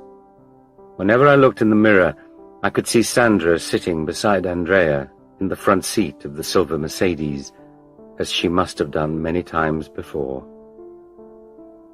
I felt very alone. I had no idea what to do, especially now that I was not with Sandra anymore. It seemed to take away my ability to think and act. And anyway, after what Andrea had said, I was afraid of what they might do to her if I tried to escape. So I drove along in a kind of dream. The towns came and went. The roads were dry, the traffic was not too busy, and by 11:30 we were driving into the suburbs of Dieppe. There the guard signalled and stopped at the roadside. I stopped behind him, and Andrea came up and parked right behind me. The guard and Andrea got out and had a discussion with the map opened on the roof of the guard's car. I turned round and smiled to Sandra, and she blew me a kiss back. Once the two men had decided where to go, they got back into their cars, and we started again. I followed the yellow Fiat sports car into the town centre, then out along a coast road, until we came to a lonely old farmhouse near the sea. The guard turned into the drive, and then into a car park behind the farmhouse. I followed. Andrea and Sandra drove past the house. I wondered where they had gone to, but soon realized that they'd been to collect the keys. "Right, you," said the guard when they had returned. "Get out of the car, get your bags, and follow me." I did as I was told. We were let into the house through the back door by Andrea. "Car keys," ordered the big guard, stretching out his hand. I gave them to him. "Don't forget to take his passport too," said Andrea. "I've already got Alessandra's." "Upstairs, both of you," said the guard. We were taken upstairs and put in different rooms at the back of the house. The doors were locked. "Please," I heard Sandra shouting, "I need to go to the bathroom, and I'm hungry and thirsty too." "Wait," came the answer. I could hear Andrea and the guard talking below, but it was impossible to understand what they were saying. Sometime later, the door opened and closed with a bang, and I heard the yellow Fiat starting. Looking out of the window, I saw it drive off. It returned about half an hour later, and soon footsteps came up the stairs. Sandra's door was opened, and she was allowed to go to the bathroom before being locked in again. Then it was my turn. Before being locked in again, I was given 2 large bottles of mineral water, some French bread, some camembert cheese, and 2 bars of chocolate. I sat down on the bed and ate. When I'd finished, I started to examine the room carefully. It was simply furnished: a bed, a table and chair, a wardrobe, and a colorful carpet in the middle. There was one window which looked out onto the car park, the untidy garden behind, and across some fields. The sea was in the opposite direction. I wondered what to do next. I was a prisoner. I needed to escape. But how? I walked to the window and tried to open it. It was impossible. I walked over to the door. It was quite thick and well locked. What else could I do? The walls? I put my ear against the wall between my room and Sandra's room, hoping I could hear something. I couldn't. I knocked on the wall and waited. Nothing. I knocked harder and waited. There was an answering knock. "Knock, knock," I went. "Knock, knock," she went. "Hello," I said. Nothing. Obviously, it was a thick wall. There was no way out of the room. Disappointed, I lay down on the bed, on my back, with my hands behind my head, staring up at the ceiling. The ceiling! There, in the middle of the ceiling, was a door, which went up into the roof. I lay there for a while, looking at the small door in the ceiling, wondering how I was going to get up to it. It was about 3.5 meters from the floor. I sat up and looked around the room. I moved the chair from under the table, and with no noise, I picked up the table itself and carried it across the room until it was underneath the door in the ceiling.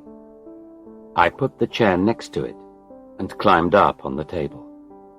The ceiling was just above my head now, and I put my arms up and pushed the painted wooden door. It stayed shut. I pushed again, harder this time, and there was a small movement. I kept pushing. Suddenly the door moved upwards with a rather loud noise. I stood still and listened. hoping that the two men downstairs had heard nothing. As there was no sudden running of feet on the stairs, I guessed I had been lucky. Next, I pulled the chair up onto the table and carefully climbed up on it. I pushed the wooden door to one side and put my head and shoulders through the hole and looked into the space below the roof. I had no idea what to expect, but I was surprised by what I saw. The roof was very high, and there were two windows through which sunlight came, lighting the whole central area. There were some boxes at one end, and lots of old farm things. This had probably been a space to keep things when the building was a farmhouse. There was probably a door to the outside somewhere, through which things would be pulled up from below. I looked around carefully. Above the window of my room, I could see 3 lines of light in the wall. They were in the shape of a double door. I was just going to get up into the roof when I heard a noise from below. Quickly, I put the door back over the opening, but I couldn't make it fall back into place. There was no time now, as the footsteps were at the top of the stairs. I climbed down from the chair and off the table, then put the chair back onto the floor. I heard a knock on Sandra's door, and the guard's voice asking in Italian if she wanted anything. Sandra said something, the lock was turned, and she was allowed to go to the bathroom again. While this was happening, I replaced the table and chair in their positions. As I lay down on the bed, the key was turned in the lock of the door, and the big guard walked in. I looked across at him, hoping he wouldn't look up at the ceiling, where there were dirty marks by the door. "Do you want anything?" he asked gruffly. "Yes, I'd like to go to the bathroom, please." I went over to my case and took out my wash bag and a towel and walked out to the bathroom. I looked at my face in the mirror. I was a mess. I hadn't shaved in the morning. I had dirt on my face from the roof and lines under my eyes from having little sleep and worrying a lot. I washed and shaved and felt better. The guard was sitting on a chair in the corridor when I came out. As I passed Sandra's room, I knocked on the door. "Sandra," I shouted, "are you all right?" "Paul," came her voice. "Yes, I'm fine. What about you? What's happening?"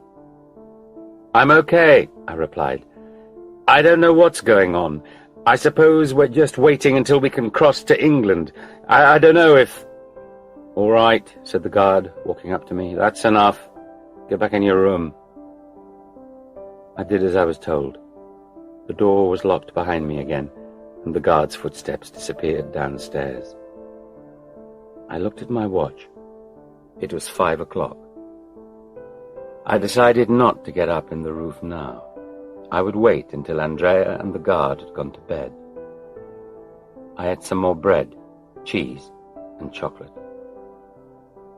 At 10 o'clock, there was another visit from the guard to let me go to the bathroom. I said goodnight to Sandra through the door. Chapter 14. Escape. Back in my room, I looked through my case and decided what things I would take with me. I changed into dark clothes so that I would not be seen so easily at night. Then I set my alarm clock for 1 o'clock in the morning, got into bed fully dressed, and switched off the light. It was a good thing I did so. At around midnight, I heard footsteps coming upstairs. My door was unlocked. The light was switched on for a second, as either Andrea or the guard checked on me. After that, I lay in the dark, waiting. I must have fallen asleep, because I woke up suddenly when the alarm went off at 1 o'clock. I sat up in the dark, listening. It was very quiet. I could hear the noise of the sea outside. I got out of bed and repeated my actions of the afternoon with the table and chair. Then I tied my trainers together and put them round my neck. I'd be much quieter in just my socks, I thought.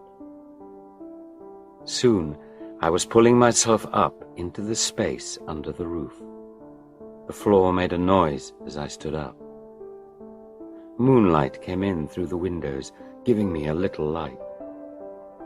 I stood still for a minute, letting my eyes get used to things.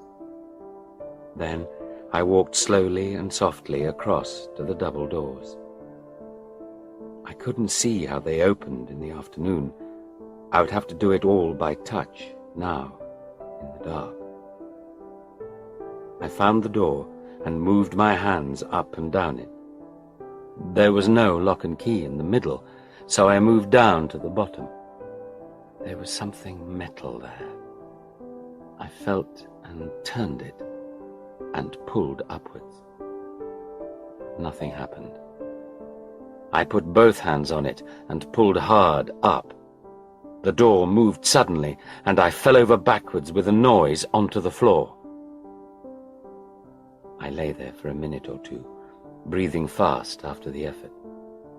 I listened hard to see if the noise had woken anyone. Silence. I stood up and pushed the door. It swung open with a horrible noise. It must have been shut for years. I waited again. There was still no sound from inside the house. I looked down. It was, I suppose, about 6 or 7 meters to the ground. I hadn't thought about how I would get down. I walked quietly around, looking to see if I could find a rope or a ladder or something else to help. There was nothing. I went over to the door and looked down again. I suppose I'll have to jump, I thought. But I didn't like the idea of jumping down onto the hard ground. I put on my trainers, then I sat on the edge of the roof door. It was a long way down. I waited for a moment, and then dropped down, and then rolled over as I hit the ground. I stood up and brushed myself down. I walked over to my car. The doors and boot were all locked. I sat down beside the car in the dark. I quickly thought through what I needed to do and made a list in my mind. 1. Get back into the house. 2. Find my car keys and, if possible, our passports. 3. Get Sandra. 4. Leave. It didn't sound very easy. I took a deep breath and walked to the back door of the house. To my surprise, it was open. I walked in, leaving the door open behind me for a quick escape if necessary. I stood and listened, but I couldn't hear anything. I took my trainers off, putting them round my neck again. It was very dark in the house, and I wondered if I could turn on the light to look for the keys. Suddenly there was a noise upstairs. A door opened, and I heard footsteps go along the corridor. I stood very still. The bathroom door opened and shut. I moved quickly out of the hall and into the living room, where the moonlight through the windows showed me a large sofa. I got down behind it. I heard the toilet. Then a light was turned on, and footsteps came down the stairs. I felt cold sweat running down my back as they came closer. The light in the living room was switched on, and someone walked across and went into the kitchen. I heard the outside door shut. I looked out from behind the sofa, checking the room. Table and chairs, a fireplace, 2 armchairs, a large clock showing 1:30, a cupboard, a TV, a bookshelf. My eyes went back to the cupboard. I thought I could see some keys and papers on it. At that moment there was a noise from the kitchen, and someone came out. I got down behind the sofa again. The light went off, and the footsteps went back upstairs. I hoped that he wouldn't check my room. He didn't. I stayed behind the sofa for what seemed like an hour, but was in fact only about 10 minutes.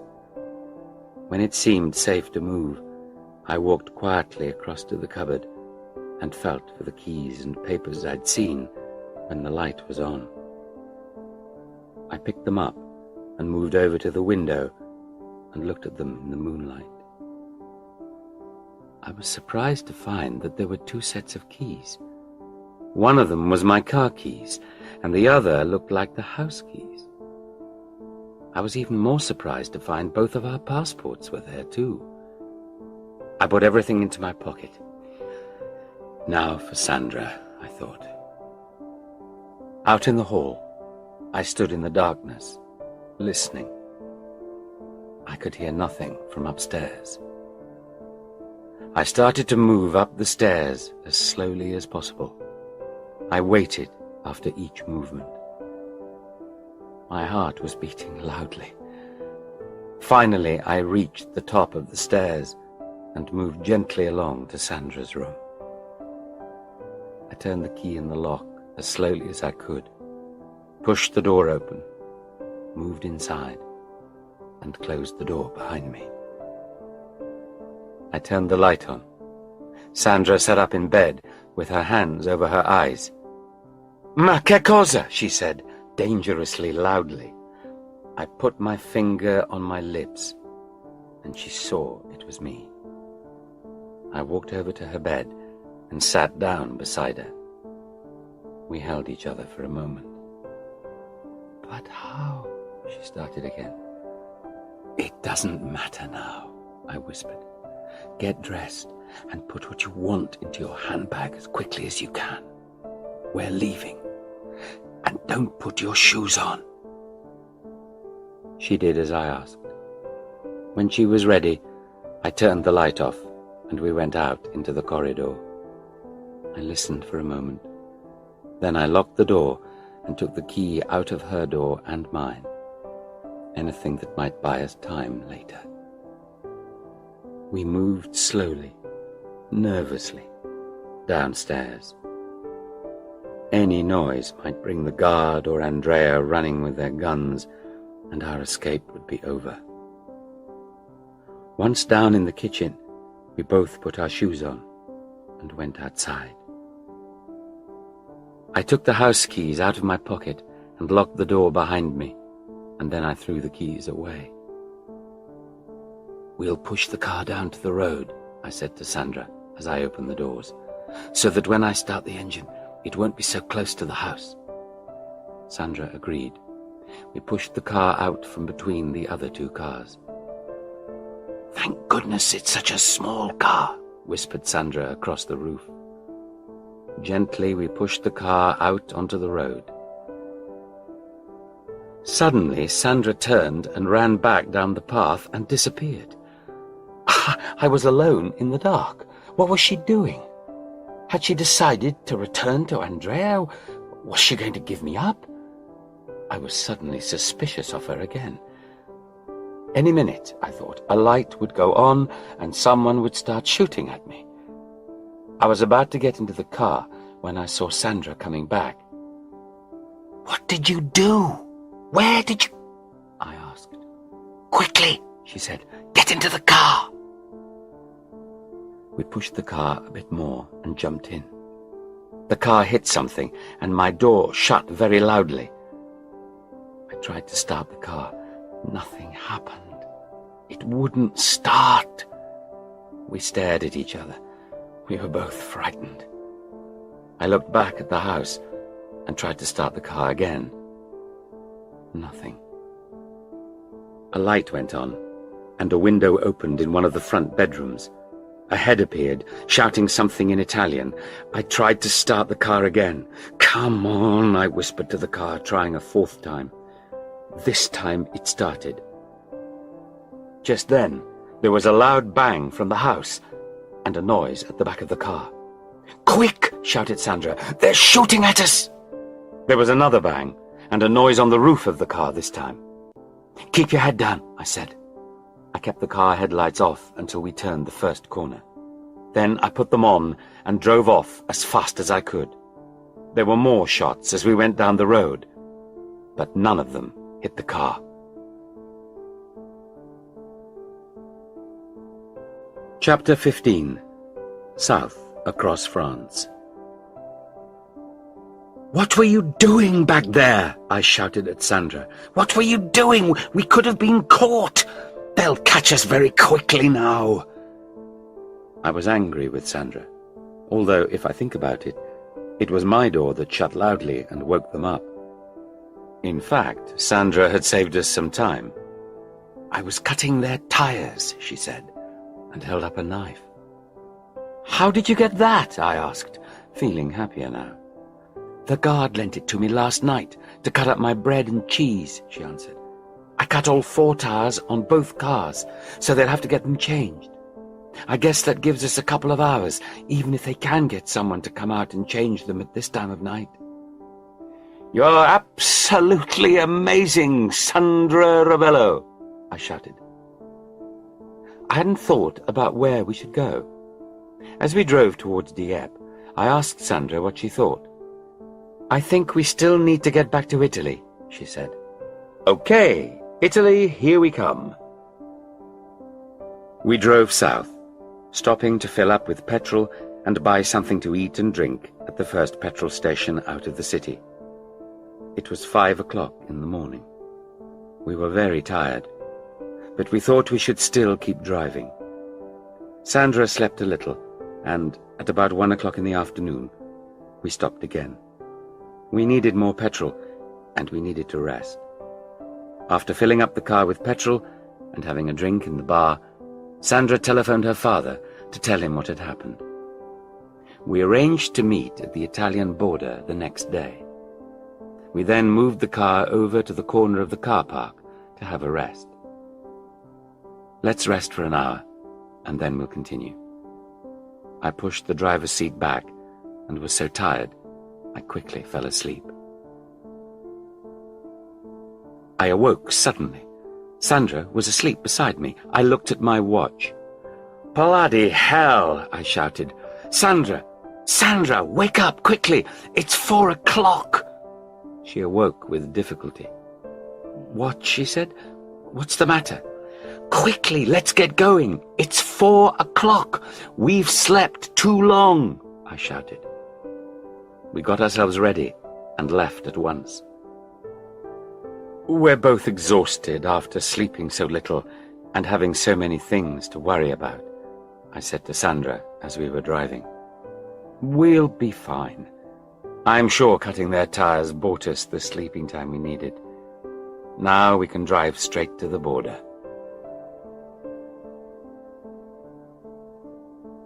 Chapter 16. A Motorway Chase. But we'd forgotten about the radio signal that Andrea had put on the car. We had been driving south for about 20 minutes, with the pretty line of the Mâconnais wine hills on our right side, when I saw something yellow in the distance in my mirror. As it got closer, I realized it was a yellow Fiat sports car. I had a sick feeling in my stomach. "Sandra," I said very quietly, "look behind us." She turned around. "Oh no," she said. "But how could he have found us already?" "Well, don't forget that his car can go about twice as fast as mine," I answered, "and he can also follow us with the radio signal." "And there's Andrea too," she suddenly shouted. "Look, behind that Belgian lorry." I looked in the mirror. There was the silver Mercedes, just overtaking a big lorry. My heart almost stopped. What could we do now? Then I had an idea. "Show me the map, Sandra," I said quickly. She turned it round and put her finger on Dijon, so I could see where we were more easily. "Right. We're not going to leave the motorway now, as planned. We're going to keep on going south on the A6 towards Lyon. But why should we do that? She asked, confused.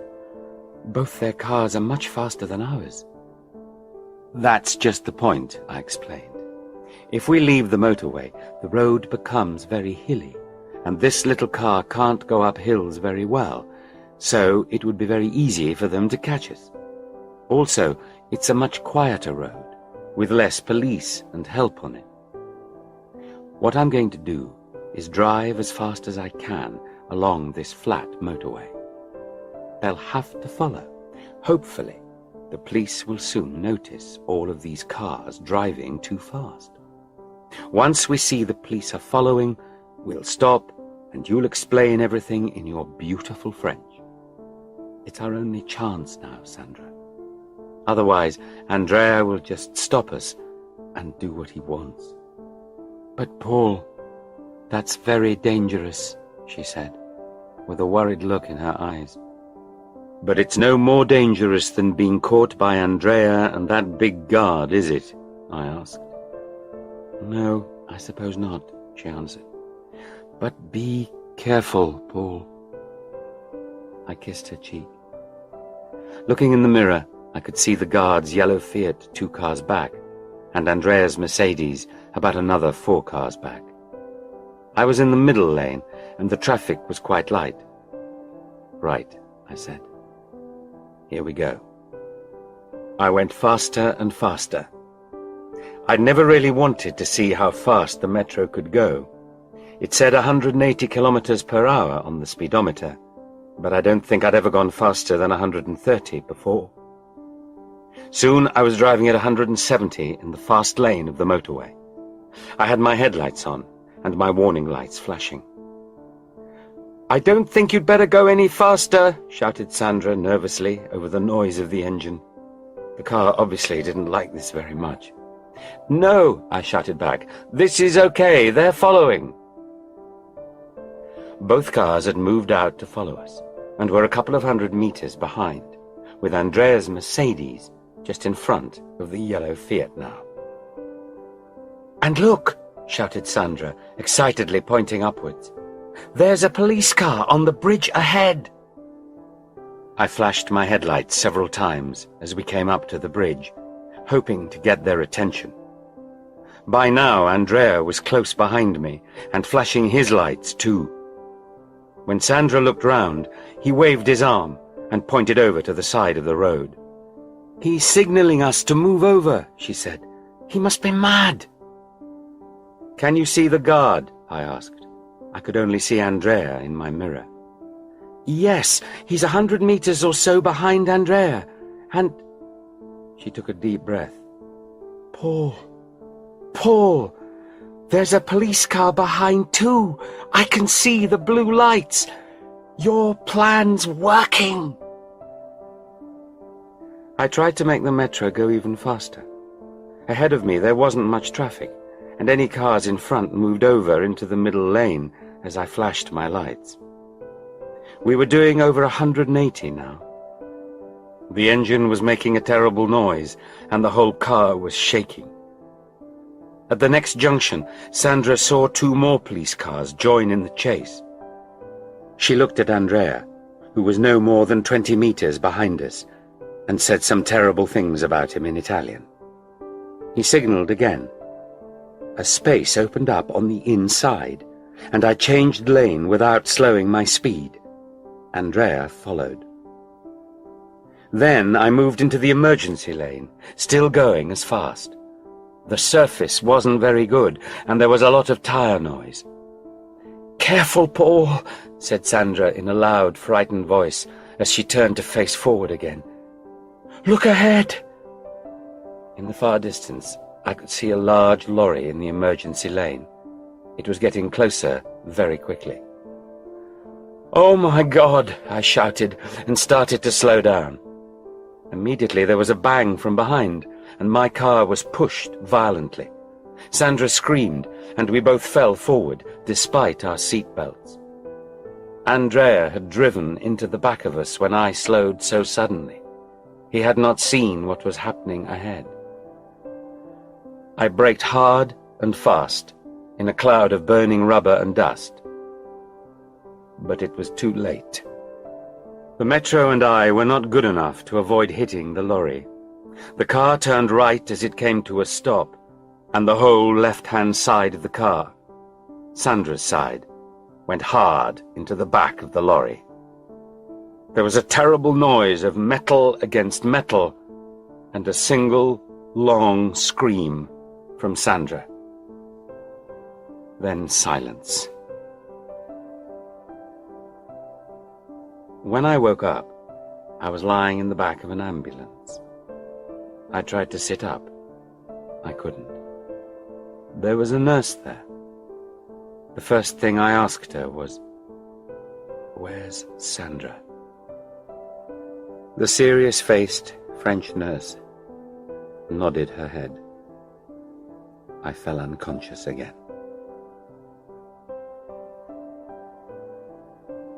Chapter 17. Life Now. I am sitting here now, looking out over this beautiful lake. The summer sun is going down, making long orange reflections across the water. I would like to say that, in a way, the sun went down on my life that day. There is much I could say, but I suppose I should tell you the rest of the story. My car crashed into the back of the lorry.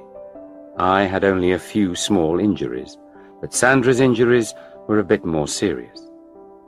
She was in hospital for a few months, and I spent most of my time by her bed. After Andrea hit the back of my car, he lost control of the Mercedes and crashed over the edge of the motorway and hit a tree. He died immediately. He was later recognized by the police as Andrea da Carta, also known as Andrew Card and as Carter Andrews. He was known to Interpol and wanted for a number of big art robberies across Europe and America. The guard was stopped by the French police for driving his yellow Fiat sports car too fast. They found out that he worked for Andrea, helping him to steal works of art, and he was put in prison for 10 years. When the house at Magrelio was searched later, a number of stolen paintings, sculptures, and antique jewelry were found. And when my car was searched carefully, they found 3 internationally important paintings stolen from Italy and the United States of America. Sandra and I were allowed to go free, although the French police told me to drive more carefully in future. Later, in Italy, when all the information about Andrea and his business came out, the police agreed that Mr. Ravello and his partners had been in a very difficult situation. Most of the stolen furniture and paintings were found, and Mr. Ravello returned to his reproduction furniture business. As you may have guessed, Sandra and I married as soon as she was better. Unfortunately, it didn't last very long. Maybe we were just different types of people. Maybe it was the situation she and her family had got themselves into. Maybe it was the terrible car accident in France. Whatever it was, a space grew between us after the accident that seemed to grow bigger every day. And so, a year after our marriage, we agreed to spend some months living apart to see if that would help. It didn't help very much, so we decided to divorce. About a year after that, Sandra married a doctor, and they moved to America. Once again, I decided to stay in Como. As with Jackie's death, I felt that I wanted to stay in Italy. Italy was one of the things that Jackie loved, and I still love. Or maybe it's because Italy reminds me of Jackie that I've stayed here. So, I bought this lovely old house on the edge of Lake Como. Jackie would have loved it here. Now that I think of it, Jackie and I loved each other in a beautiful, innocent way. I still miss that love, that innocent love, even after all these years. After the adventure with Sandra, I continued to work for Corvo Pharmaceuticals, but soon after the divorce, I started my own company. I run it from home, using email, the internet, phone calls, and faxes. These days, I am mostly alone.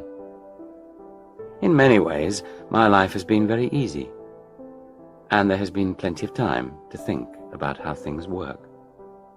I have thought about the relationship between humans and this earth we live on, and I have tried to understand how everything is a matter of chance.